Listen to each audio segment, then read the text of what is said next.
कल दुकान से बाहर मत रहेगा। ये किसका है? फाइबर है, टूट जाएगा। नहीं, ये लगाया किस मकसद के लिए? दवाई वो लेकिन इसको मैन के ऊपर तो आपकी चिकनी होनी चाहिए ना। एक शटर से बाहर 1 इंच भी नहीं आना। इसको हटाएं, इसको हटाएं आप।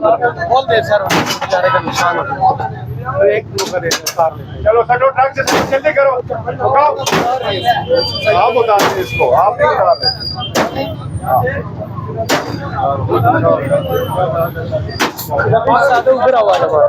मैं रहूँ इसके लिए।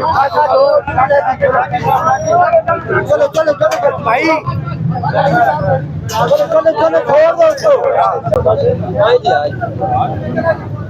जियो जी, जियो जी, जियो जी।